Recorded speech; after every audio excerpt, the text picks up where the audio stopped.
Friends, lucky വേൾഡിൻ്റെ പുതിയ വീട്ടിലേക്ക് സ്വാഗതം. അപ്പം നമ്മുടെ ഇന്നത്തെ വീഡിയോ, എൻ്റെ ഹെയർ മൊത്തത്തിൽ ലെങ്ത്ത് ഇത്രോണം ലെങ്ത്താണ് കേട്ടോ മൊത്തത്തിൽ വരുന്നത്. അപ്പോൾ ഈ ലെങ്ത്ത് ഞാൻ കുറച്ചിട്ട് ഞാൻ ഷോർട്ട് ഹെയർ ആക്കാൻ വേണ്ടി പോവാണ്. ഇത്രോണം ആക്കണം എന്നാണ് എൻ്റെ ഒരു ഇതിൽ. എന്താവും എന്നൊന്നും അറിയില്ല. കാരണം എന്താ വെച്ചിട്ടുണ്ടെങ്കിൽ എനിക്കിത് കെയർ ചെയ്ത് നടക്കാൻ കഴിയണില്ല. അതുകൊണ്ടാണ് എൻ്റെ ടോട്ടലി എൻ്റെ ലെങ്ത്ത് ഇത്രോണമാണ് വരുന്നത്. അപ്പോൾ ഈ ലെങ്ത്ത് ഞാൻ കുറച്ചൊക്കെ ഷോർട്ട് ഹെയർ ആക്കിയെടുക്കാൻ വേണ്ടി പോവാണ്. എനിക്ക് ഭയങ്കര ഇഷ്ടമാണ് ഷോർട്ട് ഹെയർ. അപ്പം ഞാൻ ഷോർട്ട് ഹെയർ ആക്കാൻ വേണ്ടിയിട്ട് ഇറുക്കിയൊക്കെ വെച്ച് കെട്ടിയിട്ടൊക്കെയാണ് ഞാൻ ഷോർട്ട് ഹെയർ ആക്കി നടക്കൽ. അപ്പം എന്തിന് നമുക്ക് മുടി മുറിച്ചാൽ പോരെ, പക്ഷെ അച്ഛൻ സമ്മതിക്കില്ല വെട്ടാൻ. അങ്ങനെ ഒടുവിൽ അച്ഛൻ സമ്മതിച്ച് ഞങ്ങളങ്ങനെ ഷോർട്ട് ഹെയർ ആക്കാൻ വേണ്ടി പോവാണ് ഇന്ന്. അപ്പം സങ്കടം ഉണ്ടോ ചോദിച്ചാൽ എനിക്ക് ചെറിയ സങ്കടമുണ്ട് കേട്ടോ. പിന്നെ മുടി വെട്ടണ ഒരു സന്തോഷമുണ്ട് എനിക്ക്. അപ്പം ഞങ്ങൾ പോണത് കോഴിക്കോട് ഒരു കാമിയോ എന്ന് പറഞ്ഞൊരു ബ്യൂട്ടി പാർലറിലാണ് ഹെയർ കട്ട് ചെയ്യാൻ വേണ്ടിയിട്ട് പോണത്. അപ്പം ഞങ്ങൾ ഇങ്ങനെ പോകാൻ വേണ്ടി റെഡിയായി നിൽക്കുകയാണ് ഞാൻ. പിന്നെ സ്കൂളിലേക്കൊക്കെ പോകുന്ന ടൈമിൽ എനിക്ക് എൻ്റെ ഹെയർ തീരെ കെയർ ചെയ്യാനും അതേപോലെ തന്നെ ഈ നനവ് ഉണ്ടാകുമ്പോൾ എനിക്ക് പെട്ടെന്ന് ഉണങ്ങി കിട്ടില്ല. ഈ സ്കൂളിലേക്കൊക്കെ പോകുമ്പോൾ മുടി നനങ്ങി നിൽക്കും. അപ്പോൾ ഈ ഷോർട്ട് ഹെയർ ആകുമ്പോൾ പെട്ടെന്ന് ഹെയർ ഡ്രയർ ഉപയോഗിച്ച് ഇങ്ങനെ ഉണങ്ങിക്കോളും. ലോങ് ഹെയർ ആകുമ്പോൾ ഉണങ്ങാൻ അത്യാവശ്യം പാടാണ് കേട്ടോ. അപ്പോൾ അതുകൊണ്ടൊക്കെയാണ് ഞാൻ ഷോർട്ട് ഹെയർ ആക്കാൻ വിചാരിച്ചത്. പിന്നെ ആണെങ്കിൽ എൻ്റെ ഹെയർ തീരെ ഒരു കുറച്ചൊക്കെ ഉള്ളില്ലാത്ത ഹെയറാണ് എൻ്റേത്. പിന്നെ ഇതിൻ്റെ ഉള്ളിലൊക്കെ കാണാൻ ഭയങ്കര രസമായിരുന്നു കേട്ടോ. ഈ ഫുള്ള് മരം കൊണ്ടാണ് വലുതാക്കിയത്. അവിടെ ചെന്നപ്പോൾ എൻ്റെ ഹെയർ കൊണ്ടുപോയി കഴുകുകയായിരുന്നു ചെയ്തത്. കുറേ ഷാമ്പു ഒക്കെ ഉപയോഗിച്ച് എൻ്റെ ഹെയർ കഴുകി. അത് കഴിഞ്ഞതിന് ശേഷം നല്ല രീതിയിലൊന്ന് തുടച്ചതിന് ശേഷം പിന്നെ നേരെ കൊണ്ടുപോയി എൻ്റെ ഹെയർ കട്ട് ചെയ്ത് തുടങ്ങി.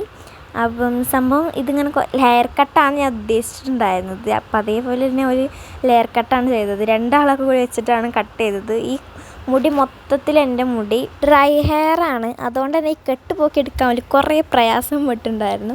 അങ്ങനെ മുടി അങ്ങനെ മുറിച്ച് ഏകദേശം ഒരു ഇത്ര ആക്കി. പിന്നെയാണ് ഷോർട്ട് ഹെയർ ആക്കുകയുള്ളൂ. ഇത് പിന്നെ അച്ഛൻ്റെ ഫോണിലെടുത്ത വീഡിയോ ആയിരുന്നു കേട്ടോ. ബാക്കി അമ്മ എടുത്തില്ലായിരുന്നു. ഇത്ര നേരമായിട്ടും എൻ്റെ വീഡിയോഗ്രാഫർ അമ്മയായിരുന്നു. പിന്നെ അച്ഛൻ്റെ ഫോണിലെടുത്ത കുറച്ച് വീഡിയോസാണിത്. അപ്പം അങ്ങനെ ഹെയർ കട്ട് ചെയ്തു. അത് കഴിഞ്ഞതിന് ശേഷം എൻ്റെ ഹെയർ ഈ ഹെയർ ഡ്രയർ ഉപയോഗിച്ചിട്ട് ഇങ്ങനെ ഒരു കേൾ ചെയ്യണ പോലെ കുറച്ചൊരു ഇതാക്കി എടുത്ത് തന്നു. എനിക്കിനി ഈ ഞായറാഴ്ച ഒരു ചെറിയൊരു ഫങ്ഷൻ വരുന്നുണ്ട്. അതിനകത്തേക്കാണ് ഞാനിപ്പോൾ മുടി കട്ട് ചെയ്യാൻ വിചാരിച്ചിട്ടുണ്ടായിരുന്നത്. അപ്പോൾ ഇതാണ് അതിൻ്റെ ഉള്ളൊക്കെ വരുന്നത്. അത്യാവശ്യം ഫുള്ളൊരു മരത്തിനോടൊക്കെ ഉള്ളൊരു ഡിസൈനൊക്കെ ആയതുകൊണ്ട് തന്നെ നല്ല രസമാണ് കേട്ടോ ഇതിൻ്റെ ഉള്ളിൽ കാണാനൊക്കെ. ഞങ്ങൾ എന്നും വിചാരിക്കും ഇവിടെ കയറണം എന്നുള്ളത്. അങ്ങനെ പിന്നെ എൻ്റെ മുടി വെട്ടാൻ വന്നപ്പം അങ്ങനെ പിന്നെ ഞങ്ങൾ വിചാരിച്ചു ഇവിടേക്ക് പോകാമെന്നുള്ളത്. അത്യാവശ്യം ഭയങ്കരമായിട്ട് എനിക്ക് ഇഷ്ടമായിട്ടുണ്ടായിരുന്നു കേട്ടോ. ഇവിടെ ചോല് കട്ട് ചെയ്യുന്നതും അതേമാതിരി ഓല് ഭയങ്കര കമ്പനിയൊക്കെ ആയിട്ടുണ്ടായിരുന്നു എന്നോട് പെട്ടെന്ന്.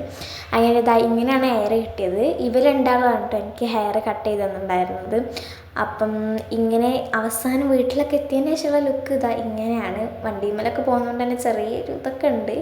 അത്ര അങ്ങോട്ട് ഷോർട്ടാക്കി ഇല്ല എന്ന് തന്നെ വിചാരിച്ചത്. പക്ഷെ അത്യാവശ്യം നല്ല രീതിയിൽ ഷോർട്ടായിട്ടുണ്ട്. എനിക്കിങ്ങനെ ഈ മുടി കെട്ടാനൊന്നും അത്ര ഇല്ല കെട്ടാനൊന്നും. അപ്പം ഏതായാലും നമ്മുടെ ഇന്നത്തെ വീഡിയോ ഇത്രയേ ഉള്ളൂ. അപ്പം ഇതാണ് എൻ്റെ ഹെയർ വരുന്നത്. അപ്പം എനിക്ക് ഭയങ്കരമായിട്ട് ഇഷ്ടമായിട്ടുണ്ടായിരുന്നു ഈ ഷോർട്ട് ഹെയർ വെട്ടിയത്. ഏകദേശം ഇത്ര ലെങ്ത്തിലാണ് ഇപ്പം എൻ്റെ ഷോർട്ട് ഹെയർ ഉള്ളത്. അപ്പം ഇന്നത്തെ വീഡിയോ ഏതായാലും ഇത്രയേ ഉള്ളൂ. അപ്പം ഇനി പുതിയ വീഡിയോ ആയിട്ട് കാണുന്നതായിരിക്കും. എല്ലാവർക്കും ബൈ.